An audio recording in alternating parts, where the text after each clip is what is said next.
Ya regresé, ya me fui a recoger el cabello porque a pesar de que llovió, porque bendito sea Dios, ya llovió,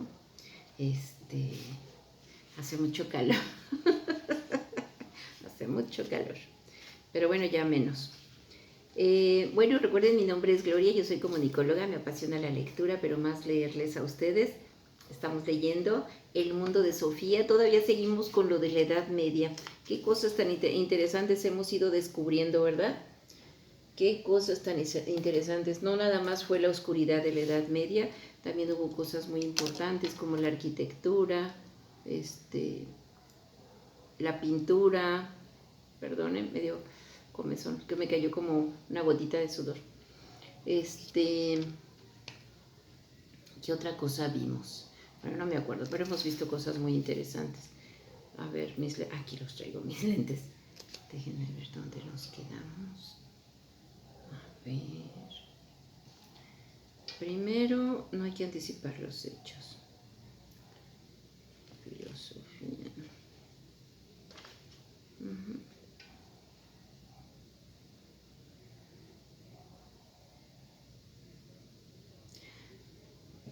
Les voy a repetir un pedacito para que no nos pierdamos.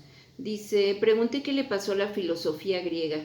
¿Te imaginas un ancho río que durante algún tiempo se divide en 3 ríos distintos para volver a juntarse luego y hacer otra vez un gran río?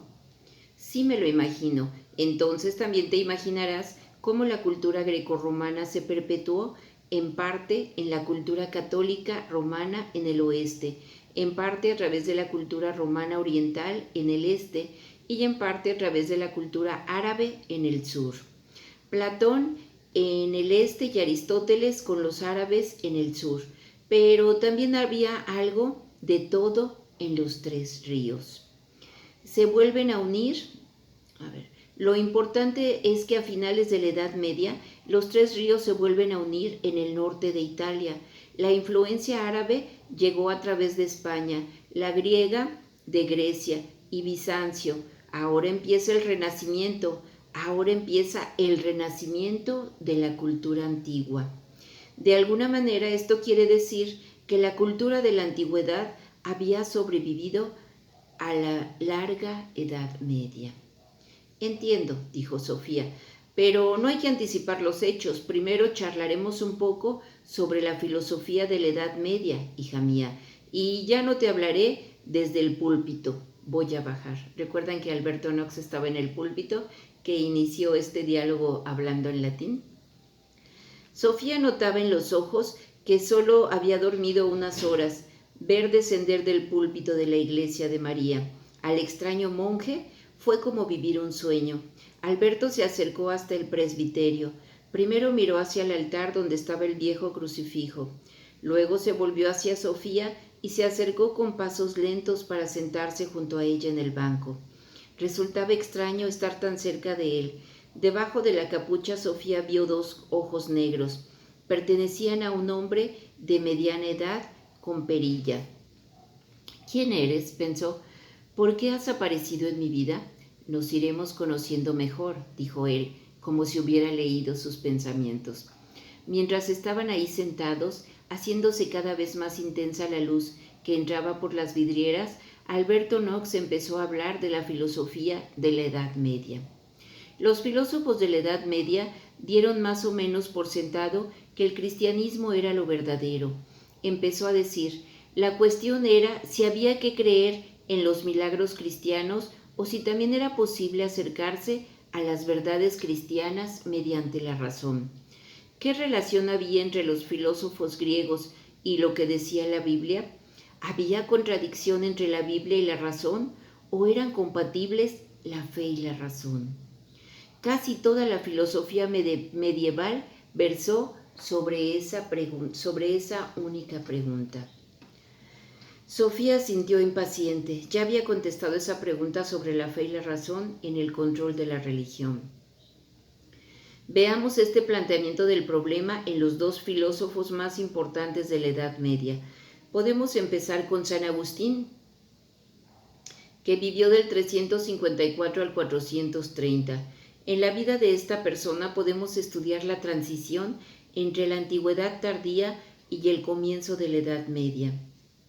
San Agustín nació en la pequeña ciudad de Tagaste, en el norte de África, pero ya con 16 años se fue a estudiar a Cartago. Más tarde viajó a Roma y a Milán, y vivió sus últimos años como obispo en la ciudad de Hipona, situada a unas millas del oeste de Cartago. Sin embargo, no fue cristiano toda su vida. San Agustín pasó por muchas religiones y corrientes filosóficas antes de convertirse al cristianismo. ¿Puedes ponerme algunos ejemplos? Durante el periodo fue maniqueo. Los maniqueos eran una secta religiosa muy típica de la antigüedad tardía. Era una doctrina de salvación mitad religiosa, mitad filosófica. La idea era que el mundo estaba dividido en bien y el mal, en luz y obscuridad, en espíritu y materia. Con su espíritu, las personas podían elevarse por encima del mundo de la materia y así poner las bases para la salvación de la alma. Pero esta fuerte diferenciación entre el bien y el mal no le dio ninguna paz a San Agustín. De joven estaba muy interesado por lo que solemos llamar el problema del mal, es decir, la cuestión del origen del mal. Durante otra época estuvo influenciado por la filosofía estoica y según los estoicos no existía esa fuerte separación entre el bien y el mal. Pero sobre todo estuvo influido San Agustín por la otra tendencia filosófica importante de la antigüedad tardía, es decir, por el neoplatonismo, en el que se encontró con la idea de que toda existencia tiene una naturaleza divina. ¿Y entonces se convirtió en un obispo neoplatónico?, preguntó Sofía. Pues casi sí. Primero se volvió cristiano, pero el cristianismo de San Agustín tiene fuertes rasgos de la manera de razonar del platonismo. Así comprenderás, Sofía, que no se trata de ninguna ruptura traumática con la filosofía griega. Aunque estemos entrando en la Edad Media cristiana, gran parte de la filosofía griega fue llevada a la nueva época a través de los padres de la Iglesia como San Agustín. ¿Quieres decir que San Agustín fue 50% cristiano y 50% neoplatónico? Evidentemente él mismo opinaba que era 100% cristiano, pero no veía una gran distinción entre el cristianismo y la filosofía de Platón. Pensó que la coincidencia entre la filosofía de Platón y la doctrina cristiana era tan clara que se preguntaba si Platón no habría conocido partes del Antiguo Testamento. Esto es muy dudoso, claro está. Podríamos decir que fue San Agustín el que cristianizó a Platón. Por lo menos no se despidió de todo lo que tenía que ver con la filosofía, aunque empezara a creer en el cristianismo, ¿verdad? Pero señalo que en cuestiones religiosas la razón solo puede llegar hasta unos límites. El cristianismo también es un misterio divino al que solo nos podemos acercar a través de la fe. Pero si creemos en el cristianismo, Dios iluminará nuestra alma para que consigamos unos conocimientos sobrenaturales de Dios. El mismo San Agustín había descubierto que la filosofía solo podía llegar hasta ciertos límites. Hasta que no se convirtió al cristianismo, su alma no encontró la paz. Nuestro corazón está intranquilo hasta encontrar descanso en ti. Escribe. No entiendo muy bien cómo la teoría de las ideas de Platón podía unirse con el cristianismo, objetó Sofía. ¿Qué pasa con las ideas eternas? ¿Es verdad que San Agustín piensa que Dios creó el mundo de la nada? Esta es una idea bíblica. Los griegos tendrían que pensar que el mundo había existido siempre, pero él opinaba que antes de crear Dios el mundo, las ideas existían en los pensamientos de Dios. Incorporó de esta manera las ideas platónicas en Dios, salvando así el pensamiento platónico de las ideas eternas. ¡Qué listo! Pero esto demuestra cómo San Agustín y otros padres de la Iglesia se esforzaron al máximo por unificar la manera de pensar judía con la griega. En cierta manera, fueron ciudadanos de dos culturas, también en la problemática del mal. San Agustín recurre al neoplatonismo. Opina como Plotino que el mal es la ausencia de Dios. El mal no tiene una existencia propia, es algo que no es, porque la creación de Dios es en realidad solo buena. El mal se debe a la desobediencia de los hombres, pensaba San Agustín, o para decirlo con sus propias palabras, la buena voluntad es obra de Dios, la mala voluntad es desviarse de la obra de Dios. También opinaba que los seres humanos tienen un alma divina. Sí y no. San Agustín dice que hay un abismo de infranqueable entre Dios y el mundo. En este punto se apoya firmemente sobre cimientos bíblicos y rechaza la idea de Plotino de que todo es uno. Pero también subraya que el ser humano es un ser espiritual, tiene un cuerpo material que pertenece al mundo físico donde la polilla y el óxido corroen, pero también tiene un alma que puede reconocer a Dios. ¿Qué tal? ¿Qué sucede con el alma humana cuando morimos? Según San Agustín, toda la humanidad entró en perdición después del pecado original y sin embargo Dios ha determinado que algunos seres humanos serán salvados de la perdición eterna. Entonces opino igual que podría haber decidido que nadie fuera a la perdición, objetó Sofía. Pero en este punto San Agustín rechaza cualquier derecho del hombre a criticar a Dios. En este contexto se remite a algo que escribió San Pablo en su carta a los romanos. ¿Recuerdan a San Pablo y su discurso a los atenienses? Muy interesante, ¿verdad? Dice, pero ¿quién eres tú, hombre, que protestas contra Dios? ¿Puede lo que está formado decir al que lo formó? ¿Por qué me hiciste así?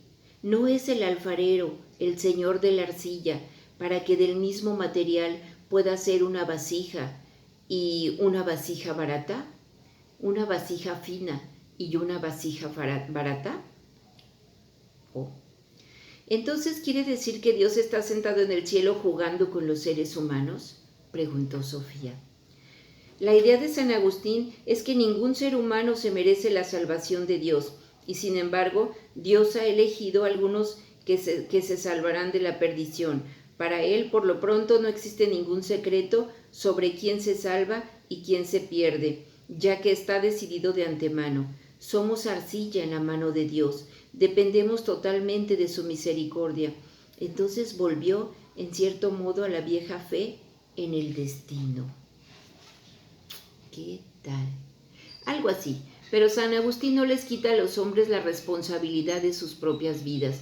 Nos aconsejó que viviésemos de manera que por nuestro ciclo vital pudiéramos darnos cuenta de que pertenecemos a los elegidos, porque no niega que tengamos un libre albedrío, pero Dios ha visto de antemano cómo vamos a vivir.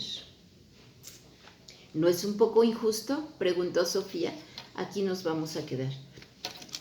Déjenme ponerle aquí. ¿No es un poco injusto? ¿Qué les pareció? ¿Qué les parece lo que piensa San Agustín?